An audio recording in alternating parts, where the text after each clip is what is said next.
सन 1947 में आखिर कैसा था भारत? कैसी थी भारत की अर्थव्यवस्था? कैसा था भारत का लिटरेसी रेट? भारत को आजाद हुए 73 साल बीत चुके हैं और अब तो भारत बिल्कुल बदल चुका है। लेकिन क्या आप जानते हैं कि 73 साल पहले यानी सन 1947 में हमारा देश भारत कैसा था? आज के समय में हम इस बात की कल्पना भी नहीं कर सकते कि उस समय भारत कैसा था। लेकिन आज की इस वीडियो में मैं आपको बताऊंगा कि आजादी से पहले हमारा देश किन परिस्थितियों में था, जिन्हें जानना हर भारतीय के लिए जरूरी है। आज की वीडियो आपके लिए बहुत अलग दिलचस्प होने वाली है, इसलिए वीडियो के आखिर तक बने रहिए। तो चलिए शुरू करते हैं ये वीडियो। भारत का लिटरेसी रेट। आजादी से पहले भारत का लिटरेसी रेट केवल 12% था, यानी पूरे देश के केवल 12% लोग ही पढ़ या लिख सकते थे। तब पूरे भारत में कुल मिलाकर 5000 हाई स्कूल थे, 600 कॉलेज और केवल 25 यूनिवर्सिटीज थी। 1947 का मुंबई यानी कि बॉम्बे। 1947 में हमारी माया नगरी मुंबई बॉम्बे कैसी थी? उस समय मुंबई में विक्टोरिया नाम की टुक टुक की सवारी का काफी चलन था, जिसके लिए 1 मील आने जाने के लिए 1 आना देना होता था। 1947 में मुंबई की कुल आबादी 16 लाख थी और मुंबई का इलाका केवल अंधेरी तक ही सीमित था। अंधेरी के बाहर पड़ने वाला इलाका जोगेश्वरी मुंबई के बाहर का इलाका माना जाता था। उस समय मुंबई में कुल 204 ट्रेनें चलती थीं। 1947 की भारतीय मुद्रा। सन 1947 में भारत की करेंसी रुपया ही थी, लेकिन उस समय इसका रेट अलग था। इसके लिए भी लोगों का अलग अलग मत है। कुछ लोगों का मानना है कि उस समय का 1 रुपया $1 के बराबर था, लेकिन हकीकत में उस समय का $1 का मतलब 3.13 इंडियन रुपए थे और 1 पौंड 13.33 इंडियन रुपए के बराबर था। मतलब 1 रुपया भी इतना ज्यादा होता था कि सारी जरूरतें केवल चिल्लर में भी पूरी हो जाती थी। बंटवारे के वक्त इंडिया के पास नोट छापने वाली 6 मशीनें थीं और पाकिस्तान के पास एक भी नहीं। तब पाकिस्तान ने परमिशन ली कि उन्हें भारत के नोट पर ही पाकिस्तान लिखकर काम चलाने की इजाजत दी जाए और तब पाकिस्तान ऐसा ही करता रहा। 1947 में चीजों की कीमत। 1947 में सोने की कीमत 103 रुपए प्रति तोला थी।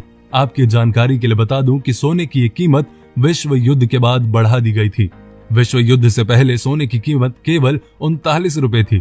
इसी कारण सोने की बढ़ी हुई कीमत लोगों को काफी महंगी लग रही थी। आपको जानकर ताज्जुब होगा कि उस समय लोगों की साल की कमाई 265 रुपए थी। लोग बढ़िया क्वालिटी के 1 किलो चावल 26 पैसे में खरीद लेते थे, गेहूं 24 पैसे, चीनी का रेट 57 पैसे प्रति किलोग्राम था, पानी पूरी और आलू चाट केवल 1 आने में मिल जाते थे, केरोसिन तेल 23 पैसे प्रति लीटर था और 3 रुपए में 55 किलो सीमेंट मिल जाता था।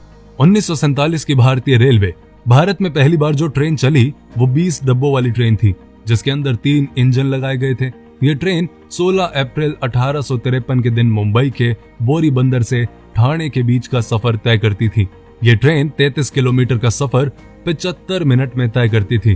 फिर कुछ समय के बाद रेलवे व्यवस्था में धीरे धीरे काफी सुधार किए गए और पूरे भारतवर्ष के लिए रेलवे लाइन बिछाई गई। उस समय जब अंग्रेज भारत से चले गए तब पूरे भारत की रेलवे लाइन 65,185 किलोमीटर लंबी थी, जिसमें पाकिस्तान और बांग्लादेश भी शामिल थे। और तब पूरे देश भर में ट्रेन में सफर करने के लिए पाई से कुछ आना तक का किराया चुकाना पड़ता था। उस समय देश की रेलवे व्यवस्था देसी रजवाड़ों और प्राइवेट कंपनीज के हाथों में थी, लेकिन आजादी के तुरंत बाद इसे भारत सरकार ने अपने हाथों में ले लिया था। 1947 की भारतीय मोटर गाड़ी। सन 1947 की गाड़ियों की बात करें तो उस समय तक भारत में हिंदुस्तान मोटर्स और महिंद्रा एंड महिंद्रा कंपनी की गाड़ियों ने दौड़ना शुरू कर दिया था।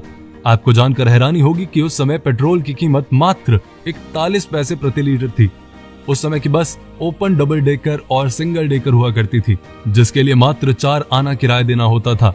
आपको बता दूं कि सन 1928 में अमेरिकन कंपनी जनरल मोटर्स ने भारत का रुख किया। इस विदेशी कंपनी के आते ही इसके सिविक ट्रक भारत में खूब चले, लेकिन तब जनरल मोटर्स का सीधा मुकाबला हमारी देसी कंपनी हिंदुस्तान मोटर से होने लगा। इसी कारण आजादी के तुरंत बाद यानी सन 1948 में भारत ने जनरल मोटर्स की छुट्टी कर दी। उस समय तो ये विदेशी कंपनी भारत से चली गई, लेकिन 50 साल के बाद एक बार फिर इसे खुद भारत ने आने का निमंत्रण दिया। दरअसल हिंदुस्तान मोटर्स एक ओपन कार बनाना चाहती थी, जिसके लिए हिंदुस्तान मोटर्स ने जनरल मोटर्स के साथ हाथ मिलाया और दोनों ने मिलकर वडोदरा के पास एक फैक्ट्री खोल ली। 1947 का भारतीय विमान। आपको जानकर हैरानी होगी कि 1947 में भारत की विमान व्यवस्था काफी कुशल और प्रगतिशील थी। उस समय भारत में कुल 15 एयरपोर्ट थे, जिसमें सबसे खास सेवाएं Bharat airways, Himalaya airways, Indian national airways, Kalinga airways, Deccan airways, air service of India, Jupiter airways, Mishri airways, Ambika airways जैसी काफी कुशल कंपनीज थी। दरअसल उस समय भारत में इतनी ज्यादा एयरलाइंस होने का कारण ये था कि सेकेंड वर्ल्ड वॉर के बाद अमेरिका ने अपने काफी अधिक संख्या में विमान बेच दिए थे। तब भारत के कुछ अमीर लोगों ने विमान खरीद कर यहाँ एयरलाइंस का बिजनेस स्टार्ट कर लिया, लेकिन तब इनका आपस में कंपटीशन इतना ज्यादा बढ़ गया था कि सभी एयरलाइंस घाटे में जाने लगी। तब भारत सरकार ने 8 एयरलाइंस का राष्ट्रीयकरण करके इनका एयर इंडिया नाम रख दिया। तो ये थी 1947 की कहानी जो मैंने थी आपको सुनानी। ये वीडियो आपको कैसी लगी कमेंट करके जरूर बताएं, लाइक करें, पेज को फॉलो करें, अपना और अपनों का ध्यान रखें। लेकिन हाँ, आपकी भी कोई ऐसी स्टोरी है 1947 की जो आपके दादा दादी नाना नानी किसी ने बताई हो तो कमेंट में हमें भी बताना भूलना मत।